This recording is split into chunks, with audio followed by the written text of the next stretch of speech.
Hello everyone, welcome back to my channel, Mad with Samira. If you're new here and you like what we are sharing, please consider subscribing and be part of our community.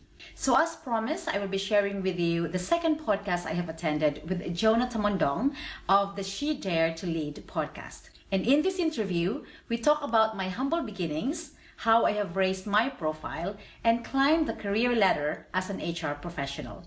The talk was meant to inspire young women to have courage and dare to follow their dreams. I was always inspired by Jonah's self-determination to improve so she can be the best version of herself and share it with the world. I hope you will enjoy this podcast as much as I did. So find ways, never quit. Always find ways kasi hindi ka nilagay dyan para lang, that's it, that's the end of your story. Hi everyone! Welcome to She Dare to Lead podcast. I'm your host, Jonah, and I'm on a mission to feature stories of women, their success, struggles, and how they took the lead. Join us in today's episode as we talk about how can women thrive in their careers during the pandemic. It's my pleasure to share a conversation with Ms. Jessie Quintilla, the Associate Director of AES International. She's a chartered member of the CIPD, the co-founder and managing director of Entrepreneur FCE and Penta Global HR Solutions, the managing director of Vistaland Dubai, and one of the advisors of the Filipino HR Practitioners Association. I'm so excited to share her story, so let's get started. Hi, Miss Jessie. Welcome to She Dare to Lead. Thank you so much for joining us. Thank you for inviting me, Jonah. Actually, this is the second time na may interview ko ulit si Miss Jessie. I remember when we held a webinar a few months back with Miss Elena about women empowerment. Pero kahit na-interview ko na siya, I'm still very excited kasi this time we're gonna talk about how women can thrive in their careers during the pandemic. Exactly. So I'm actually excited sa topic natin ngayon, Jonah, kasi we understand that there's a need at the moment to really provide further insights sa ating mga listeners this afternoon dahil nga sa situation natin. So we're more than willing to discuss things that would probably help them move forward. Hopefully, sana makatulong talaga sa kanila to. Inshallah. Sige po. So, can you tell a quick backstory on who is Jessie before arriving in Dubai, and how are you able to transition to what you are doing right now? Exactly. So I always mention that, Jonah, when I'm sharing my story with others, na I come from a very humble beginnings kasi hindi naman tayo talaga sinuwerte at the time. So I decided to relocate sa Dubai in 2003, and my very first job was a factory worker. And at that time, my salary was 750 dirhams. Hindi ko siya makakalimutan kasi alam ko kung paano ko siya binabudget at that time. So, very maliit lang talaga yung income. Pero I grabbed the opportunity kasi nga, it's not just to earn better income. Kasi mas maganda kinikita ko sa Pilipinas when I left. But it's because I can see kasi the opportunity of a wider community kung lalabas ako sa Pilipinas. So at that time, in 2003, hindi ko pa alam kung ano magiging career ko. Kasi I graduated mass communication and I thought that being part of a network is glamorous. Hindi pala. So hindi ko nagustuhan yung pinag-aralan kong course. So when I decided to be here, factory worker nga, doon ako na-introduce sa role ko as HR. Kasi within 3 months, kinuha kasi ako ng aking boss and nilagay ako sa office. So I don't know, kinukwento ko palagi ito, I don't even know how to operate a computer at that time. Hindi ko alam kung paano magpindot ng start. So nung sinabi niya sa akin, do you know how to operate computer? Yeah, I know. And then inaaral ko na lang siya. So doon na-introduce sa akin yung HR na ro. Kasi sabi niya, right, we're going to recruit more people kasi we are expanding. So doon ako natuto na mag-posting, mag-review ng mga CVs, mag-interview. Tapos ako na rin ang nagtitrain ng aking mga tauhan kasi wala nga, 3 lang kami at that time when we started. So, nung na-introduce ako, sabi ko, ay, nagustuhan ko itong role na ito. Maganda pala yung nagre-recruit ka, yung nag-i-interview. So, ginawa ko siyang career talaga. At that time, I've decided na kukuha ako ng professional qualification. Kasi nga, mass comm ang natapos ko, tapos mag-HR lang. Wala naman akong psychology background. Sabi ko na, I really wanted to make this a career. So, at that time, nag-decide na ako. Sabi ko, I'm going to separate some of my income para ma-afford ko yung pag-aaral kasi gusto kong magkaroon ng certificate. So imagine mo, my salary was 750 dirhams. Yung course na kukunin ko, certificate lang yon, was 2,500 dirhams. So sabi ko, saan? Hindi naman ako babayaran ng company. Sabi ko, saan ako kukuha? So I've really spent time on saving money para makuha ko siya. And that was 2003. Nakuha ko yung certificate ko ng, I think, 2005. And from there, ginawa ko na siyang goal na kailangang magkaroon na ako ng diploma sa HR. So I was lucky that in 2007, when I moved to a much more corporate na, so from a manufacturing company, I moved to a corporate, doon na ako nabigyan ng opportunity talaga na ma-develop yung aking HR career. So, long story, tingnan natin, I became a chartered status in 2018. So, chartered status ng aking profession is second to the highest siya. Kasi ang pinaka-highest kasi na rank or na level ng HR is fellowships. So, nasa second to the highest rank na ako ng HR. And all of that is through determination. Kasi I've identified right from the start na ito yung career na gusto kong i-develop. Thank you for sharing that. Sobrang inspiring yung story na yun kasi nag-start pala kayo from humble beginnings.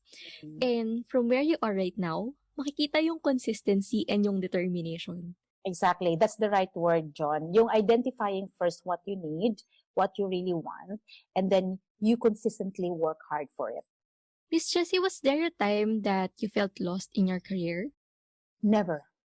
When I have decided that HR will be my career, I was looking for a community kung saan ko pwedeng ma-improve yung aking HR experience. Kasi sabi ko nga, wala akong background, wala akong degree in HR. So, paano ko ma-develop yung profession na yan? So, naghanap ako, and that's where I have met PhilHR, yung non-profit organization. It was in 2009 na na-introduce ako. It was in 2009 na na-introduce ako kay PhilHR. And then from there, I became a very dedicated member. So, nag-volunteer ako, and then I became officer. So, yung pagiging officer ko, nag-start din ako sa baba. Naging PR-com director ako, and then I moved up to vice president, and then I served as president ng 2 years, and then I became council of advisor. So, the same din kung paano umangat yung career ko, yun din yung pag-angat ng service na binibigay ko doon sa non-profit organization. So, when I move up to the career doon sa aking non-profit organization, when I move up din sa career ko, nag-move up din ako doon sa aking non-profit organization, nag-change din yung aking objective. So, when I joined PhilHR, it's really about finding a network, a community that will help me grow. Nung nag-grow na ako, yung service ko naman sa PhilHR is about giving back. Because I know how it is na wala kang support system. So, importante din yun, John, na when you are deciding kung anong career na ipupursue mo, na you have the right community or you have the right network to support you. Tama po, I totally agree. Kasi if you're surrounded with people whom you can lean on for guidance or who are willing to give you advice if you're confused or lost, mas mapapabilis yung growth mo. Now, Miss Jessie, I'm curious no. So, nung nagta-transition pa lang kayo, meron ba kayong naging mentors along the way? Yes, exactly. Very important yan, John. You really have to find, some people will always say, ayoko, nahihiya akong humingi ng tulong or nahihiya akong kausapin siya kasi baka kung ano iisipin niya. Don't, kasi you will really need mentor. Hindi mo siya kakayanin ng ikaw lang. It could be a peer coach. Kung gusto mo, kung ayaw mo ng medyo mas senior sa'yo, find a peer na pwede mong maging coach. para may bounce ideas with. Pero maganda rin kasi ang mentor. Now, mentorship is really about finding people that are already experienced in their, kung ano man yung field na gusto mo, kasi they can actually transfer the knowledge to you or they can give you advice. Now, si peer coach is all about just helping each other find or you will come up with a solution to your dilemma. So, you can have both. Huwag mahiya na humingi ng tulong kasi the people that are already established, they're more than willing to help. It's just a matter of you approaching them. Yes po, Miss Jessie, kasi ako mismo mahihain akong tao and hindi ko alam kung paano sila approach. Pero nung tinry ko na silang kausapin, na-realize ko na they're very willing to help pala. Totoo. Kasi they've also come from, from babae. Alam din nila kasi ang feeling ng nangangapa ka pa, na hindi mo alam kung saan ka mag-uumpisa. So, may mga tao talaga na they are more than willing to provide their service even for free just to see people grow. Kasi parang sa kanila, parang reward nila sa sarili na, okay, I was able to give back. So, Miss Jessie, can you give us some tips for the listeners? If, for example, nahiya din sila, how can they gain courage to approach someone? Oo. Just always have a mindset of how worst it can get.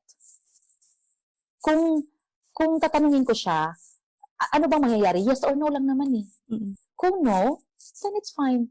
I'll find another person to approach. It will not delimit you from achieving kung anong gusto mo, kung mag-no man sila. At least, nag-ask ka. Kaysa hindi, tapos nag-what if ka. What if tinanong ko siya, di ba? So, find out by asking. And then, ang mangyayari naman is either yes or a no. If it's a no, fine. Move on. Find another one. And kasi pag hindi nyo tinry yung chance, parang failure by default na siya eh. At least, pag tinry mo, may 50-50 chance ka pa. Exactly. Ang worst lang na makukuha mo dun is no eh. No, it's, hindi ka naman mamamatay sa no. And sa una lang naman mahirap yung no eh. Lalo na kapag hindi ka sanay ma-reject. Oo, exactly. Actually, takot din ako ma-reject. And when I experienced that, I felt na, ano ba yan? Anong ginawa ko? Ako kasi, ganyan din ako before. Parang feeling ko pag nag-no sa'yo ang tao is, they no to you personally. They did not say no to you. They said no to the idea. So, wag kang masaktan na, kasi minsan pag nag-no, ang feeling mo parang, oh my God, ayaw niya sa akin. No, it's not about that. It's just the idea. Malay mo baka busy lang pala siya or hindi yun yung kanyang topic na comfortable siya. Diba? So, yung nasabi mo you've already failed by default kung hindi mo siya tatanungin. Thank you for sharing that, Miss Jessie. So, if they said no, it doesn't mean that they're saying no to you, but to the idea. Yes, exactly. Now, I would like to touch on about your current work, your work setup, and the new normal. Kasi I remember you've mentioned a while ago that you're working back in the office. And I'm curious, ano po yung mga narinig yung concerns ng mga employees ngayon during this pandemic? Oo. Nung pumutok yung COVID talaga, so nag-lockdown tayo ng 3rd week of March, isa sa yung first 2 weeks talaga is very uncertain. Kasi a lot of the employees, ang fear nila is, of course, yung loss of job. Diba? Kasi yun yung magiging majority ng impact. And it's because I'm just so lucky, Jonah, that the company where I am at the moment is very resilient. We're very conservative with our spending. So stable kami financially. And of course, the culture that we have is really about taking care of our people. So nung pumutok yung COVID, and napansin namin na feeling anxious ang aming mga employees, ang HR, nag-run kaagad kami ng mga webinars, talks to help them with coping, anxiety. So a lot of topics is all about mental health, how do you maintain physical wellness while at home, paano mo i-ensure ng iyong work destination. So marami kaming ganung mga training to make sure that we set that aside muna, yung worry. Then second is in-address namin yung anxiety, feeling of, di ba, kasi you lack the control and uncertainty. Ang result talaga niyan is anxiety talaga. And then my CEO have been calling all of the employees one by one and reassure them that, we are here to support you. So, in-address namin yung issue na yun right from the start. And so far naman, since nung bumalik na kami ng work, all of our employees have been very, very thankful sa lahat ng initiatives na ginawa namin.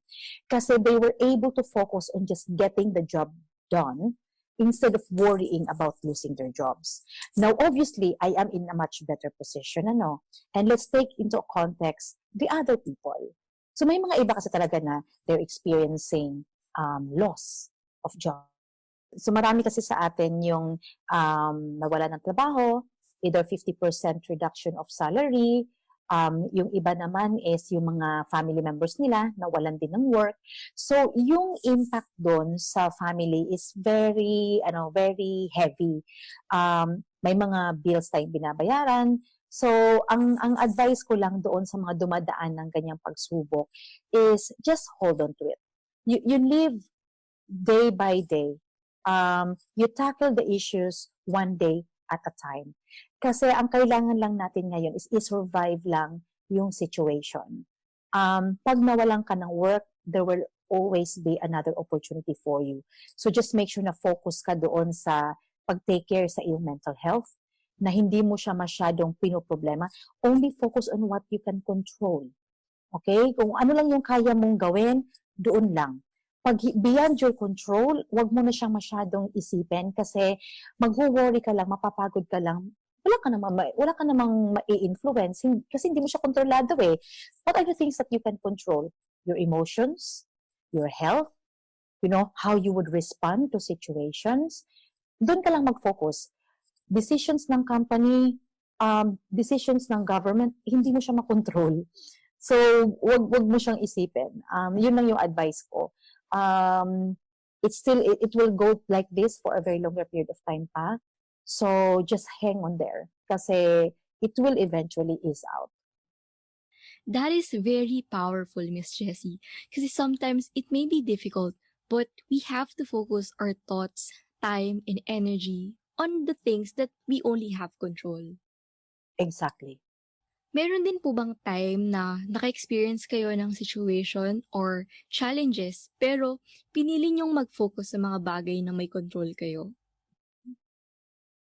Many times, Jonah, personally, financially, and career-wise, I have been through times where you feel na lahat na lang ng kailangan mong gawin na ginawa mo na, but it's still not moving.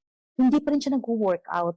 And parang to the point na parang mag-give up ka na, parang pagod na ako, parang lahat na ng effort ko, lahat na na-exhaust ko na lahat ng resources, nagawa ko na dapat ang kailangan kong gawin at hindi pa rin nag-move yung situation.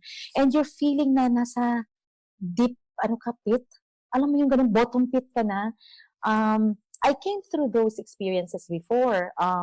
In 2017, when my business was a failure, when I lost my job, and then feeling ko parang wala na akong matatakbuhan, and dadaan ka sa situation where papunta ka sa depression. Alam mo yung ganun? And mental resiliency or yung mental health is very, very important. Kung paano ka ka-strong, paano mo kukunin, kasi walang ibang makakakuha sa'yo. No one can get you out of that dark situation. Ikaw lang talaga. And at that time, I made a decision to myself na hindi, hahanap ako ng paraan to turn this around. There's a book that I would recommend everybody, Obstacle is the Way by Ryan Holiday. You read that. It will help you look at situations, yung obstacles, yung barriers. It will help you look at it differently. And ang sabing palagi ko sinasabi, walang binibigay ang Panginoon sa'yo na hindi mo kakayanin. You are set in that situation to learn something and find that ano ba yung gusto ng Panginoon na matututunan ko sa sitwasyon na ito. Kasi until you will not realize kung ano yung teaching na yun, ano yung learning na yun, hindi ka makakapag-move on. So find ways, never quit. Always find ways kasi hindi ka nilagay dyan para lang, that's it, that's the end of your story. Meron ako palaging, I do a lot of self-talk. Pag feeling ko na, Jessie, parang anong hope, sinasabi ko palagi sa sarili ko na of all the effort na ginawa mo, hahayaan mo lang ba na ito yung magiging ending ng iyong story? Jessie, nag-abroad, tapos wala lang, period. Ganon. So pag kinakausap ko sa sarili ko, nagkakaroon ako ulit ng courage to pursue. And sino po yung mga support system nyo nung time na yun? My friends, they always give me encouragement. Ang aking pamilya, ang mama ko, walang sinasabi yan sa akin na she's always positive on things. Pag sinasabi kong, ma, itong problem, kaya mo yan, ikaw pa, di ba? Ang dami mong nalagpasan. When you're still very young, kinaya mo ito, ngayon pa kaya, you have more wisdom. Yung mga ganon. And of course, I have my heroes. When I'm really down, Oprah is one of the person that I always, talagang palagi ako nakikinig sa kanya. And then I read a lot of books. I listen to podcasts. My favorite, sabi ko sa'yo, Brené Brown is one of my favorite author. I really like her beliefs on things. Talking to my friends, just, don't ask for advice. Just have someone na mabent out mo, na maikinig lang sa'yo. It will really help. Thank you so much, Miss Jessie. That is so brave of you to tell your story and to share it to our listeners. I really appreciate it. Kasi, Jonah, I always believe that people will find inspiration on other people's story. Kaya ako minsan, I'm very curious when I speak to people. I always ask, how did you come up to that idea? Paano, anong sitwasyon mo dyan? Sabi nga ni Lawrence sa akin, MD, nung nag-uusap tayo, biglang, kasi nag-iiba-iba yung aking tone, depende sa kausap. Sabi ko kasi pag medyo deep na conversation na, nag-iiba yung aking tono. Kasi I really wanted to learn from people. And I believe na kahit yung aking life story is hindi ganun kagaya ng iba na pag maala-ala mo, kaya you will still learn something out of it. So, hindi ako mapapagod na mag-share ng aking triumphs and struggles, di ba? Pero I'm very happy for our conversation kasi hindi ko lang narinig yung story nyo, pero may nag-gain din akong wisdom from your Correct. experiences. Correct. So, Miss Jessie, on a separate note, ano yung mga essential skills na kailangan naming ma-develop, especially this time of pandemic? Correct. That's a very good question, Jonah. A lot of the career women that we have who are very, very young, kagaya sa iyo, millennial na millennial, marami kayong career challenges na pinagdadaanan. Sometimes people will feel na with COVID, there's lack of opportunity. Kasi nga, very uncertain ang situation. Ang advice ko lang sa inyo is that first, you have to go through your emotions quickly. Especially dun sa mga nawalan ng work, or people that are experiencing very difficult situation at the moment. Acknowledge those emotions. Go through your emotions very, very quickly. Huwag kang magstay doon ng matagal kasi it's not healthy. And then, get ready to restart again. So, sa inyo na mga young women na you feel you are stuck, at some point, hanap ka ng paraan kung paano mo makaka-move forward. Okay? And then, pagdating naman sa skills, importante yung resilience. Yung kung paano ka mag-bounce back agad. And isa dun sa example is, always ask questions so that then, always ask something so that then you will get used to the no's. Pag palagi mo narinig ang no and mabilis kang mag-bounce back, mabilis kang mag-move on dun sa no, that's already a resiliency na binibuild mo. So that's one skill. I also believe that intelligence is very important. Hindi ko ibig sabihin na pag bobo ka, wala ka ng pag-asa sa buhay. Yung being streetwise, build that knowledge. Okay? So, kagaya ng ginagawa mo ngayon, you are creating a podcast, you're asking people, you're learning through just talking to me. So, nabibuild mo yung knowledge mo. And then, build your interpersonal skills. Bakit? Sa workplace kasi, women will quickly go up sa kanilang career if they have really good interpersonal skills. Paano sila makibagay, paano sila makikipag-usap, paano nila ina-adjust ang kanilang style, depende sa kausap. So, reading body language, understanding cues, verbal cues, very important yan. And then, communication skills. Now, ngayon sa digital world, di ba? How would you communicate? You have to equip yourself with digital communication skills. On my LinkedIn page, may shinare ako doon na isang training or isang course about digital communication skills. Paano ba yun? Like, kailan ko gagamitin ang caps lock? Kailan ko gagamitin ang exclamation point?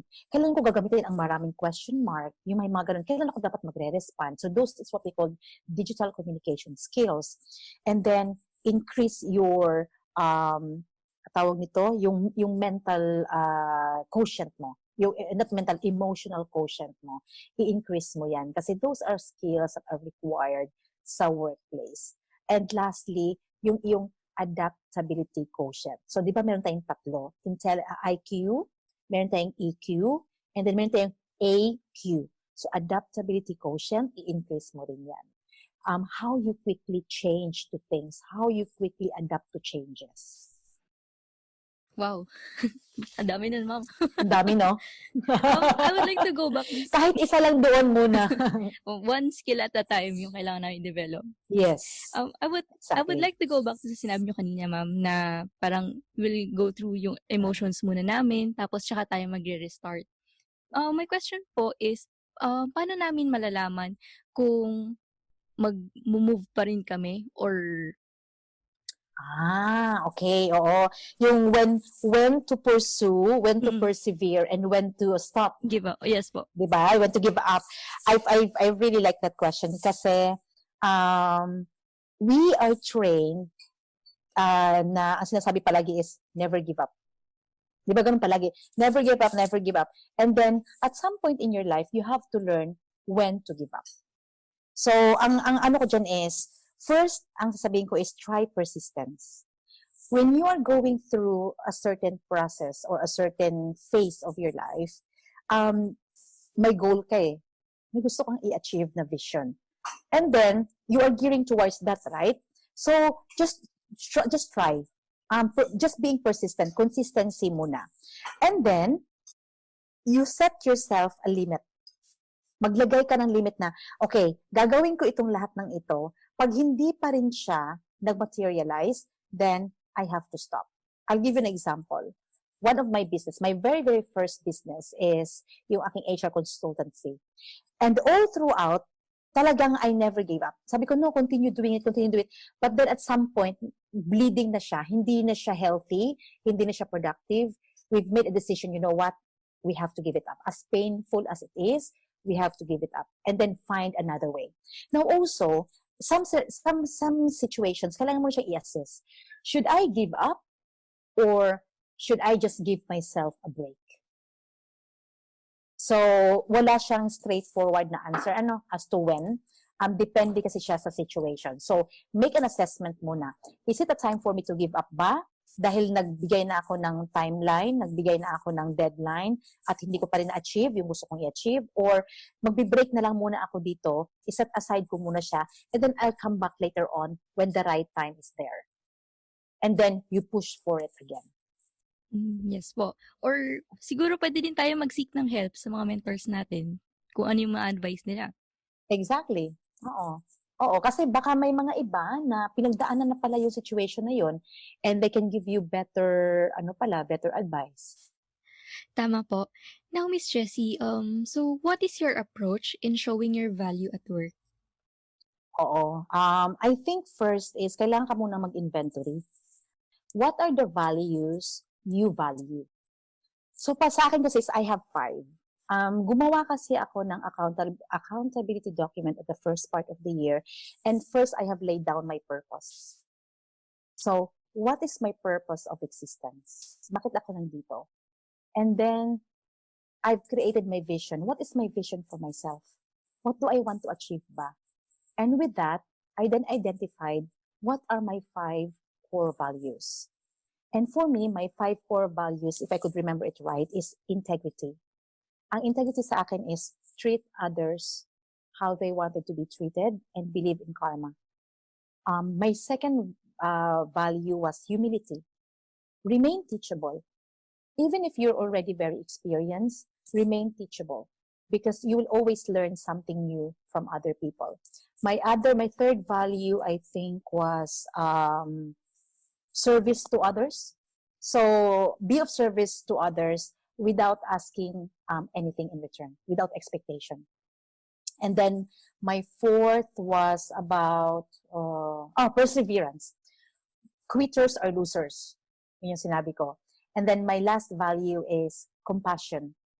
Be compassionate to other people because we are only human. So once you have identified those 5 values, it's easy for you to use that when you are at the workplace. So if I am interacting with my colleagues, if I am making certain decisions, doon ako palagi tumitingin sa values ko. Is it aligned with my values ba? And if not, how I am going to treat this situation. So yun yung yung advice. First, have an inventory. What's your purpose in life? What's your vision for yourself, for your career? And then identify what are the values that you value. That's a good point po.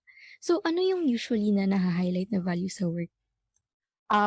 Sa akin marami. Pinaka sa akin is integrity. Integrity talaga para sa akin. Whenever I do things, for example, I said yes to you, I need to make sure that I follow it through. Yung ganon. I always make sure na pag ginawa ko ba ito, ano yung balik niyan sa akin? Makakarma. I always believe in karma kasi. So if I do good things, I would expect good things in return. So if I do bad things, I will have bad things in return. So integrity for me is the number 1. And pag na-build mo din kasi yung integrity, mabibuild din yung confidence and trust sa'yo ng mga tao. Exactly. Totoo yan. So when I lead sa work, so if I have an employee, for example, and I wanted to make a certain decision for that employee, I always ask the question, am I treating the person as how they would like to be treated, not how I wanted to be treated. So the platinum rule is you treat others how they wanted to be treated. The golden rule is you treat others how you wanted to be treated. Diba? So doon ako sa platinum rule. Thank you for sharing that. Now, as we are reaching towards the end of our interview, I have few more questions for you, Miss Jessie. So, if people wanted to reach you, how can they find you? I'm nasa Facebook ako. They can just search for MAD, M-A-D, with Samira. May YouTube channel din ako, which is MAD with Samira. Then, you can message me there. You can see the things that I'm sharing. You can suggest on topics that you wanted me to tackle on. It's my one way of giving back to the community kasi alam ko na with so much information, I think it's best that you share it. Sharing is caring, kumbaga. So please join me in my community. Nasa Facebook page po ako at sa YouTube. So for my last question, so the reason why I called my podcast She Dared to Lead is to feature stories of women, yung struggles nila, yung success, and how they took the courage to lead and to serve an inspiration to the next generation. Mm-hmm. Now, if you will meet your younger self, yung someone nakaka-start pa lang sa career or someone na nag-a-eye towards a promotion in their career, ano yung advice na mabibigay mo po sa kanila? Have courage. So, kung hindi niyo pa nabasa yung book ni Brené Brown, I'm going to promote it kasi I really love that book. It's Daring Greatly at saka yung Dare to Lead. Dalawa yung book niya na nabasa ko na it's really about women in leadership. It's really about showing your vulnerability. So, if you are pursuing on a career, have courage. Always believe in yourself na you are bound, to share your gift to the world. All of us have our innate talent, and that talent is worth sharing. So just have the courage. Yun yung masasabi ko. And before we end, I have actually prepared something that I wanted to share as my parting gift to you and to your listeners. And kanina ko lang siya ginawa. It's about the young individuals. Before ko siya sasabihin, I just wanted to answer first yung question mo pala is what I'm going to say to my younger self is don't be scared of the future. because you will just do just fine. So just go ahead with what's in your heart, follow your heart. Yun ang sasabihin ko sa aking 20-year-old na self. yun. So allow me, Jonah, to just read some ano masasabi ko dito? Siguro mga parang advice ko lang na maibibigay sa iyo and to your listeners who are, I would say, still building their career. If you become a leader, you have a bigger responsibility with that. So lead with compassion. Don't wear trousers. Instead, wear your invisible capes and stilettos. Inspire others to show up wholeheartedly. Embrace your vulnerabilities and be courageous. Take responsibility to nurture the talents of your people so they also grow. Stay curious and learn from people. You don't need to be the smartest person in the room. You are destined to be great. Now, work hard for it. So, yun lang yung paparting message ko sa iyong mga viewers. Thank you, Miss Jessie, for sharing with us your journey, your wisdom, and practical tips na rin that I'm sure will help our aspiring women leaders to thrive, especially during this time of pandemic. So, for our listeners, you can reach out to Miss Jessie through her Facebook page, Mad with Samira, or you can also check out her YouTube channel. Thank you, Miss Jessie. You're welcome. I'm so pleased that you've actually asked me to join your community. So magiging subscriber na rin ako ng podcast mo. I'm looking forward to hear from your other listeners at sa iyong mga guest pa na susunod. So congratulations, Jonah, for setting up this podcast. Thank you po. And that is Jessie Quintilla sharing her story and tips on how we can thrive in our career during the pandemic. I love how she discussed the importance of having a mentor and a support system by surrounding ourselves with the right people who can help us achieve our goals. In addition, one of my key takeaways is when she said, only focus on what we can control. I realized that since we have limited time and energy, worrying about everything is very exhausting. And I quote, when you can't control what's happening, challenge yourself to control the way you respond. That's where your power is. I would love to hear from you. Please let us know your key takeaways or if you have any topics that you'd like to discuss in our future interviews. If you enjoyed today's podcast episode, please subscribe to our channel or follow us on Facebook for more updates. Thank you for tuning in. And remember, now is your time to take the lead.